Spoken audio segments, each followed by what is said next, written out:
Good morning, everybody. This is Thursday, or is it Friday? November 19th, and we're getting ready to go. We were in a Home Depot parking lot last night. We got chased out, so we came over here to Safeway, and nobody's bothered us. Got up this morning, took a real nice shower in our new shower head, the Oxygenics shower head. Very nice. Took the dogs out for a walk, and now I'm going to head over to Verizon because I'm having trouble downloading my iTunes onto my new iPhone XS Max. And once I get that done, then my iPhone is perfect. Then we're going to head over to Mount Vernon, and I'm going to tour that. Jamie is not. She's still sick, so she's going to stay nice and toasty in the motorhome. We got the heater going for her. Anyway, I invite you to come along with me on our tour of Mount Vernon. I'll do my best to videotape it for you, and I hope you enjoy it. All right, bye.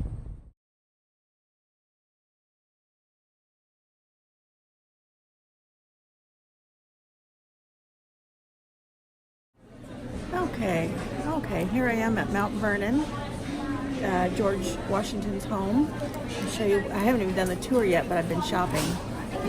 I got a lapel pin, or a hat pin for my hat.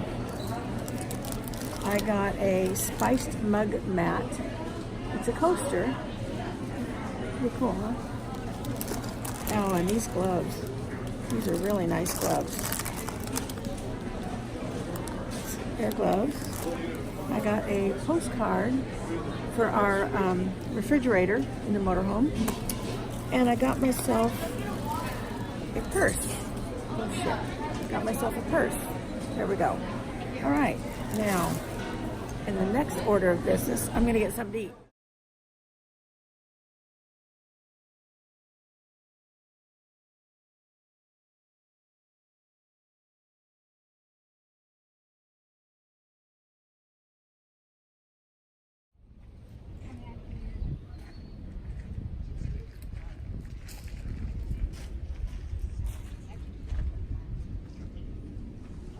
I thought it was just a picture, but watch this.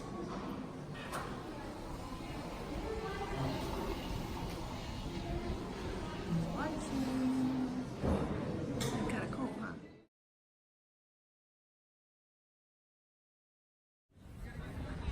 Well, that was a little bit disappointing. They did not allow photography in George Washington's house here at Mount Vernon, so I will film as much as I can outside and see what we can see. Get their work assignment around here, some as early as 10 years of age, but most no later than 10 So he has all those years in between for which to make all this money off of them, to get all of this labor without having to pay any taxes.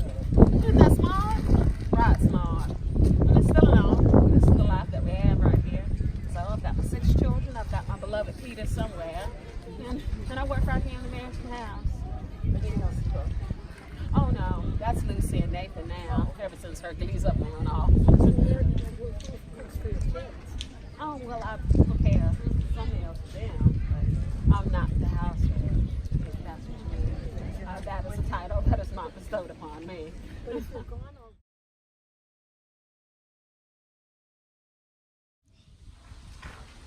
As a young man, George Washington acquired a writing chair similar to the 18th century example you see here alongside a modern reproduction. Popular in America and England, writing chairs could travel country lanes and back roads more easily than bulkier four-wheeled chariots and coaches.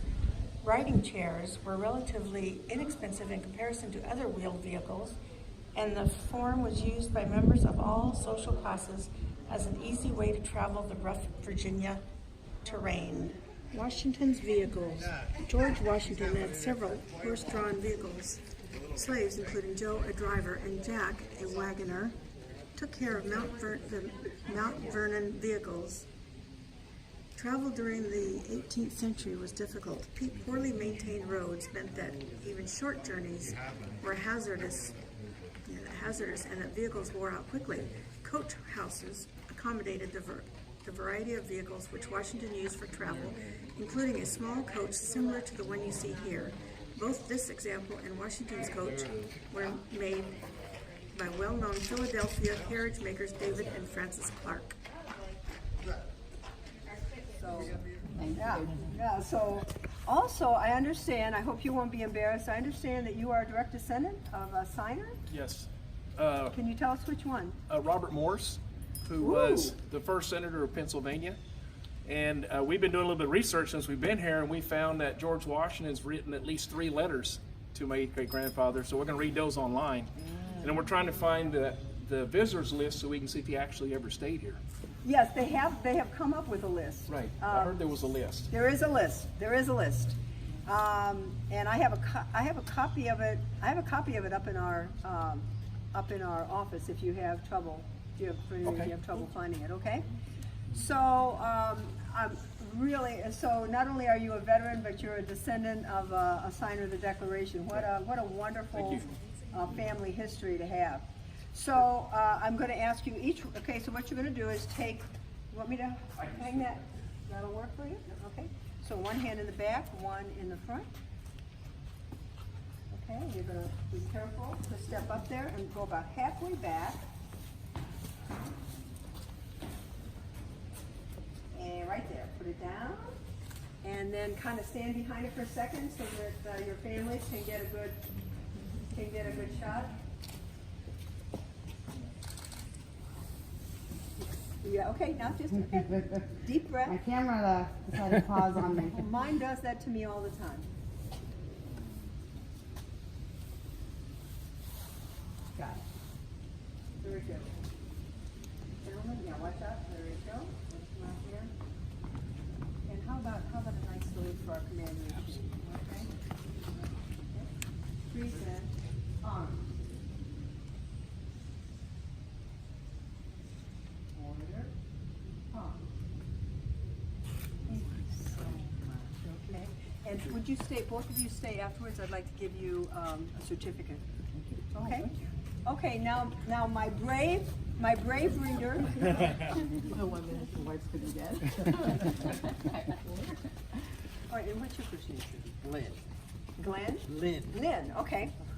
Lynn is going to read Washington's Prayer for His Country. Now this, what you're going to read, Lynn, is actually part of a letter that Washington wrote to all of the governors of the 13 states after the Battle of Yorktown, but before the peace treaty arrived, which took almost 2 years. And you know, during this time, once the king was gone, the 13 states really had this moment of, what the hell? I mean, really, if you read about that time, and they fell into arguing and fighting with each other because there was not a strong central government. That wasn't until the Constitution was written several years later. And some of the states actually, not only they were taxing or tithing people, you know, crossing from one state to the other. So Washington is watching all of this as they're waiting for the peace treaty. He's still up near West Point, and he writes this letter, of which this is a part. And this part of his letter that he sent to each of the governors, where he's begging everybody to think on a higher plane. If you listen to what Washington writes, there are lessons for us, and I think particularly now, perhaps, that I would ask all of you to think on. And so, Lynn, the prayer. I now make it my earnest prayer that God would have the United States in his holy protection, that he would incline the hearts of the citizens to cultivate a spirit of subordination and obedience to government, to entertain a brotherly affection and love for one another, for their fellow citizens of the United States at large, and particularly for their brethren who have served in the field. And finally, that he would most graciously be pleased to dispose us all, to do justice, to love mercy, and to demean ourselves with that charity, humility, and pacific temper of mind which were the characteristics of the divine author of our blessed religion, and without an humble imitation of whose example in these things, we can never hope to be a happy nation. Amen. Amen. Beautiful. Good job. Beautiful. You can read this any day. Thank you. Okay, so you're going to stay too, and I'm going to give you a memento as well. I will leave. I'm going to leave this open. I'm not allowed to leave it open very long, but I would like my participants to come over next to me, and the rest of you may come up and take pictures or whatever. And after I give them their mementos, if